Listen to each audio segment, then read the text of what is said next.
Welcome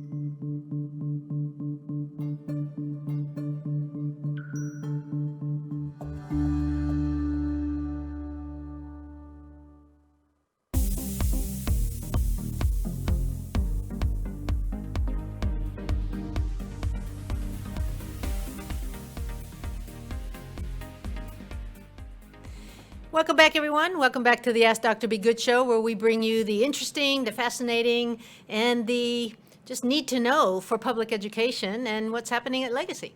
So we have lots to do, lots to talk about, and so let's get started. The first thing I want to talk about is some housekeeping items.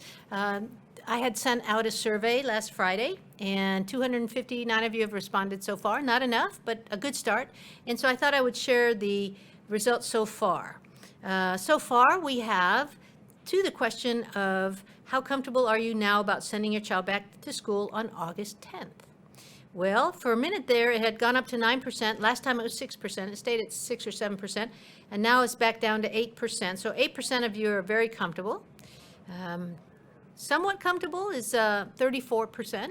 That's about the same as last time.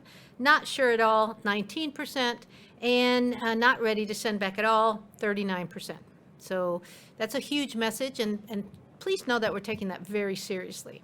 And you'll know how seriously when you listen to this podcast, because we have our facilities and our school operations people ready to talk to you about the very important things that we're doing to assure safety for kids and staff who come back in late July and August. So the next question was, there's several different instructional models, and one is kids come every day and we follow safety procedures. The second one is half the students come every day or every other day to help with social distancing, and I'm sure you've heard me talk about that. You've heard, I know Dr. Hinojosa was in an article about that last Thursday. That's out there.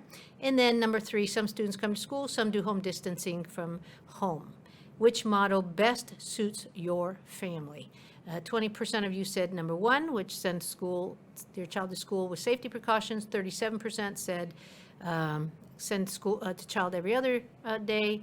And then number 3 was a combination of some kids go to school, some stay home full time.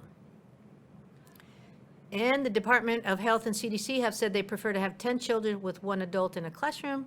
If Legacy did this, we might possibly have to use the high school for middle school while we then use the middle school for getting enough elementary kids, because 10 to 1, when you have in Mesquite, for example, we have 100 kids per grade level. Even if only half of them came, because some stayed home and some came other days, that's still, let's say, 5 classrooms per grade level times 6 grade levels of K-5. That's 30 classrooms right there with half the kids. So you can see that space is an issue, classrooms are an issue. But 76% of you said you would support that model of the high school not coming, that high school would be totally virtual, and then everybody else would spread out 10 to 1. And then, do you like the idea of more year-round school? 60% of you said yes, 40% said no.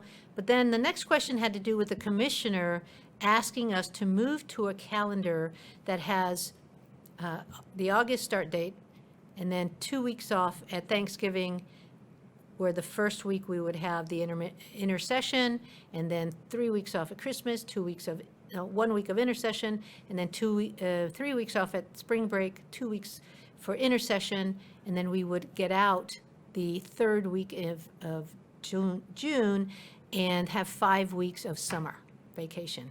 And so, let's see, 75% of you like that, okay? So almost 200 of you like that model. And then Dr. Good has been doing a parent call with parents every other week.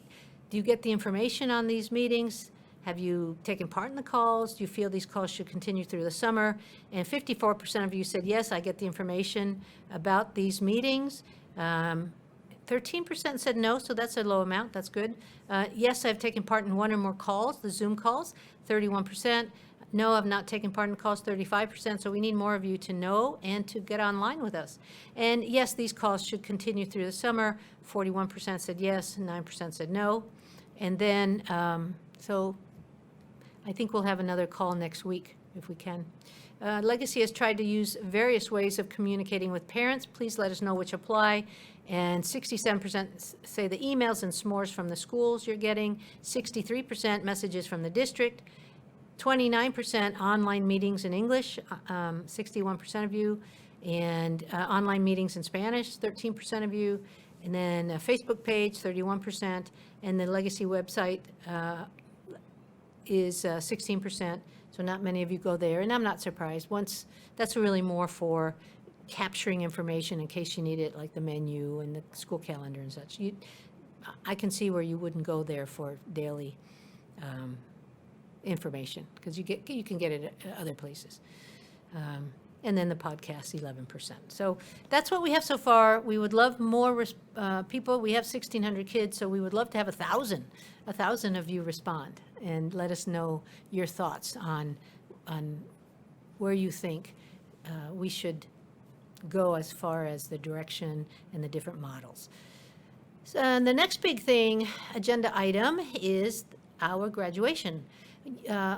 Thank you for all of you seniors and senior families that graciously let us move the graduation to this coming Saturday from last Saturday, because we did quarantine a couple of the buildings in Mesquite, and we had to send everybody home.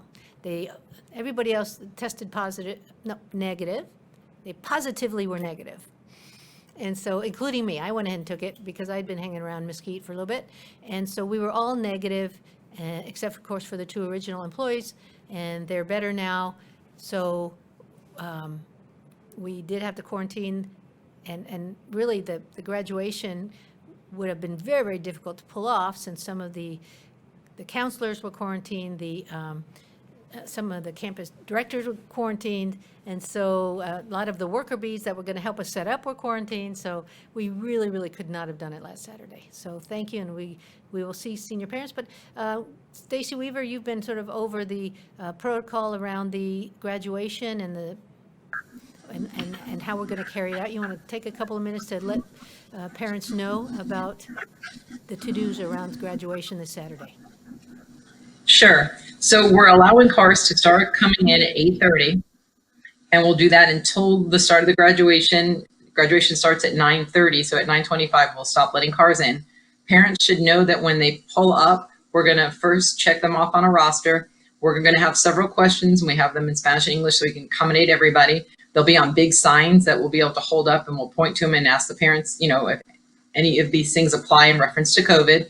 If the answer for everybody in the car is no, then we're all set. When we will instruct the cars, we have people doing traffic flow, everything. There's plenty of people there to help everybody to know where to park and what to do. Once the parent parks the vehicle, the student will get out. The student will go to a table that's marked student check-in. They'll have their temperature taken. They will be told that they have to, wear a mask. We are providing masks that were created and have insignias for the graduation. So every senior will be given a mask to put on. The mask will have to remain on the entire time for the graduation. The governor has in the mandates, they are allowed to take it off just to take the picture. So they're going to get 2 pictures taken, one with getting their diploma where they'll leave it on, but we have a backdrop to take a nice picture of them. And at that point, for that picture, when they're by themselves, they'll be able to take their mask off. So we'll have a nice picture for families. And then they'll return to their seats. We're asking parents have to remain in their car. We are providing different ways for them to hear it. They can go to Facebook Live and watch the graduation, and they can hear it. They can use their phone. We're going to give a couple of Google Meeting. We've already sent them out to the seniors, and we'll have 3 different venues, 2 Google meetings and 1 Facebook Live, where parents can hear and see the graduation from their car. There will be a riser, so when the student goes to get their diploma, they're going to stand up on the highest part of the riser and walk across, so no matter where a parent's parked, they'll be able to view their child. And all the staff that's coming in will also have temperature checks just like everybody else, and wearing personal protection equipment. And we're not touching or doing anything where there's a chance of spreading anything. We're taking every safety precaution just like we would on campus. It sounds like it's been very well thought out. So thank Yes, you. a lot of time, a lot of effort, and a lot of communication. Yes, and so unfortunately, only seniors and their parents, their guests can come. There's 5, Right. is that right? 5 per, and the senior. So, right. So what it actually states is it has to be from the same household. So 5 people that live all in the same household. So if a family come, the expectation is they live in the same household. Okay. So thank you for that. So now let's talk about building safety. Let's talk to parents about how we have cleaned the building and what steps have we taken to prepare for the first day of school for both staff and students? And that would be Mr. Buddy Davis, who is our facilities director. Okay. When COVID started, we went in and disinfected the building from top to bottom, basically. We're still doing that, continuing to do that on a regular basis. When school starts, we have purchased a hydrostatic cleaning system, spraying system. So once the kids are in the building, the staff will go outside and spray the doors, the sidewalks. Then on a schedule, every hour or so, they'll go in and check restrooms, door handles to the classrooms, hallways, things like that. But all surfaces will be cleaned throughout the day. Once the students are dismissed, we will start the cleaning process with everything, countertops, desktops, chairs, door handles, anything that can be touched will be cleaned each and every day. So, and again, at the last thing, once again, is they'll spray the sidewalks in the front, in between the buildings and all that. So we use a hospital grade disinfectant, and I'm confident that we'll be providing excellent service for the kids. When you talked about that system, hydro something, it's really a mister, right? It is. I saw you use it. Can you describe that a little bit? How does it work? Yeah, basically, on batteries that you charge, and you just fill up the tank and you just spray the surfaces with it, let it set on there for a period of several minutes. And then on the door handles and stuff, you can come back and wipe dry the disinfectant after it's had its time of setting there. 99% kill factor on them. So, I think it's going to be a good system for us. So what I'm hearing you say is, as, of course, the kids will be coming into a building that was cleaned overnight.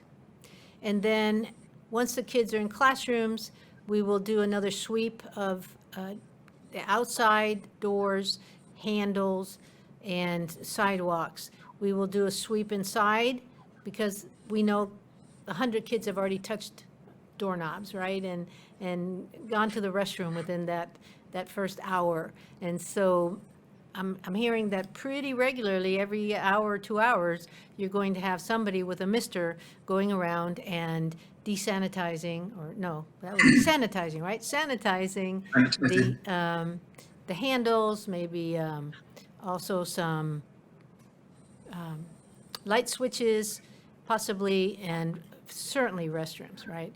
That's huge. Have you had to do any special training with the custodians? We will be doing that in July. Not only custodians, but some other staff members will also be in the training. It'll be a little extensive on cleaning procedures, their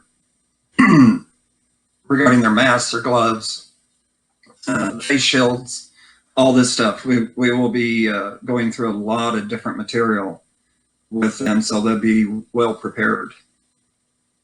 And I think that our situation early last week, and it started really the week before that, where we ended up having to quarantine 2 buildings. That was a wake-up call, I think, to people, don't you think? I do. It's I believe that it was, especially for me. I worked up there and thought we all have to do better with our PPEs, and I think most people at this point will agree with us that some became a little relaxed, but they know the importance of it at this point, and I'm quite confident that they'll follow guidelines and it's not only cleaning but wearing their protective equipment going forward. So, can you talk a little bit about the state recently told us, was it last week, that they were going to be buying us masks and sanitizer and gloves and so forth? Yes. The Texas Education Commissioner said on the call last week that they are going to furnish every school district in Texas with enough masks, gloves, hand sanitizers for each student and employee. In addition, I want to add, we will be putting hand sanitizing stations in each hallway that will be accessible for everyone. We're also putting some decals on the floor, for social distancing, and we will have things like in the restrooms,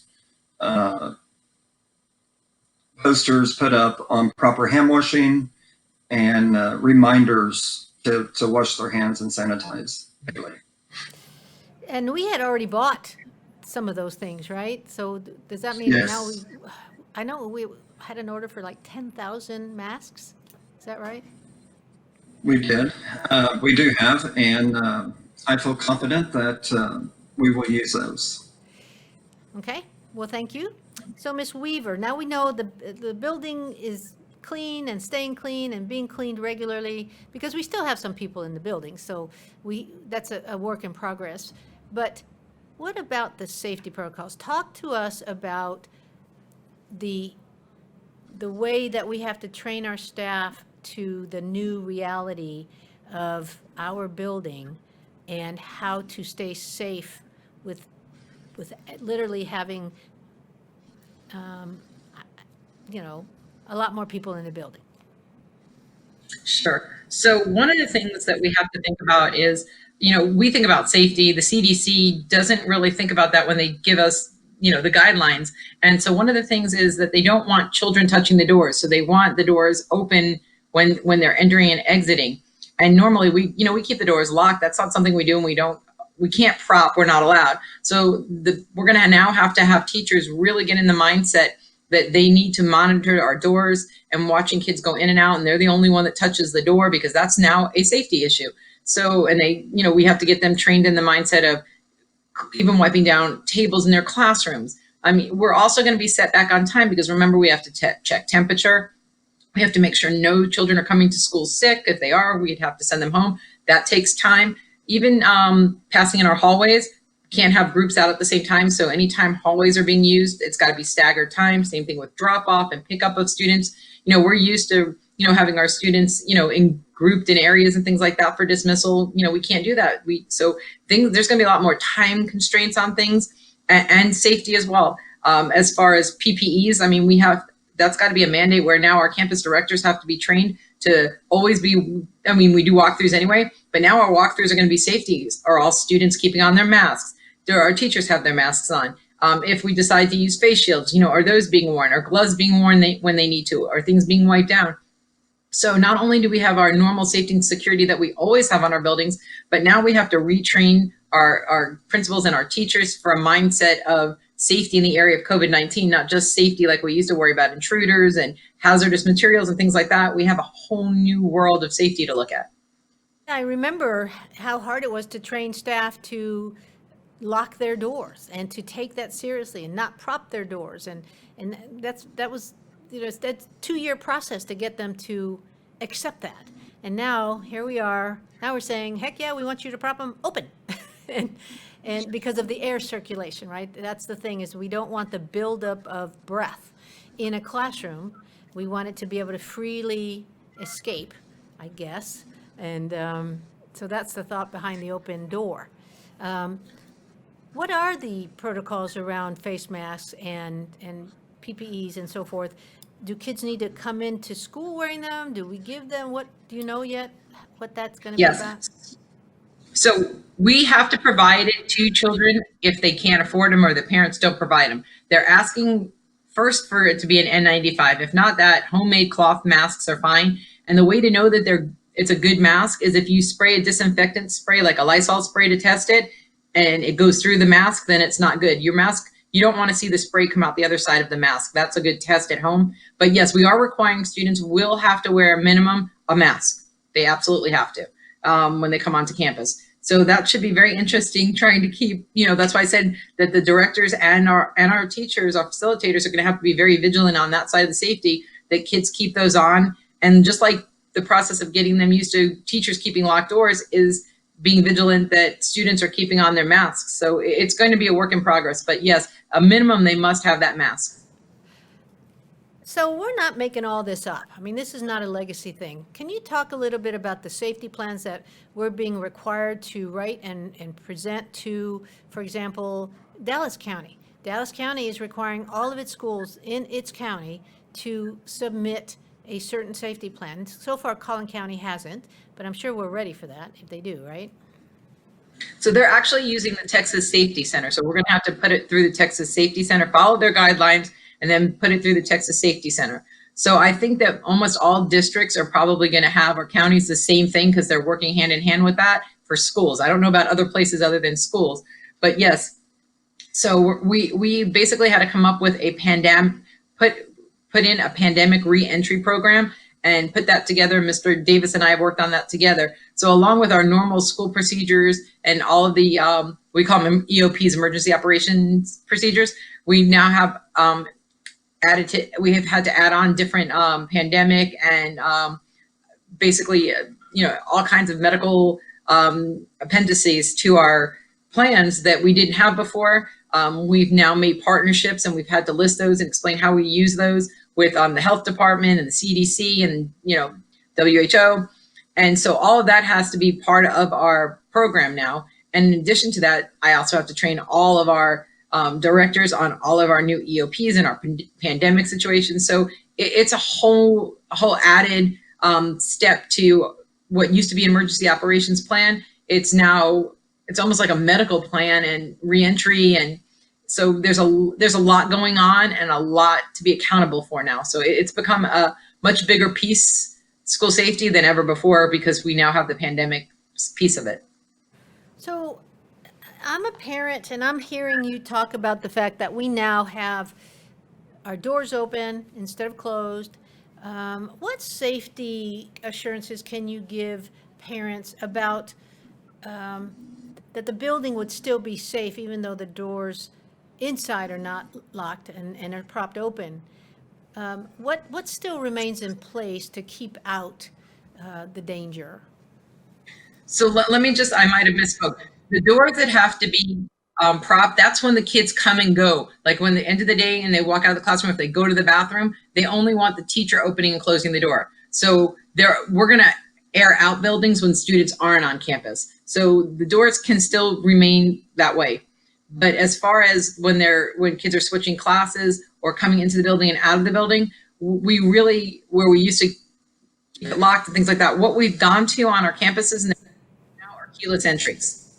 So it will be very difficult to get into our school because everything is going to be locked down. There's only one way that anybody is going to be allowed to enter. Parents were putting signage up, so it'll be through the front door. So we'll have a lot more controls because everything will be locked at all times because teachers will have key cards to get them in. So there will be no reason to prop anything, leave anything unlocked, gates, everything has been retrofitted, rekeyed, and the keyless entries are going to make it much safer. And we have the cameras and we have to buzz families in before they can get in. So we have we really have a lot of safety features in place right now.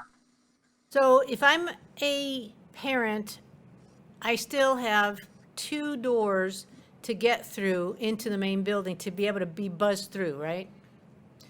Correct. Right. Absolutely. Both locations. And then I know that the front desk has a panic button to the police. Correct. We still have the slow down film on the glass, and we now have keyless entries, so you have to have a card to get into any of the outside doors. So nobody can, unless they're given a card, and no staff is going to do that. It's just still a very safe location outside and very safe location inside. Absolutely, and Mr. Davis and I work hand in hand, so there aren't really any gaps, and we try very hard so that we don't miss anything, because a lot of the things we do cross over. So we're constantly looking at things, both of us from each other's side, and helping each other. So I really feel confident when we bring our students back that we're providing the safest environment possible.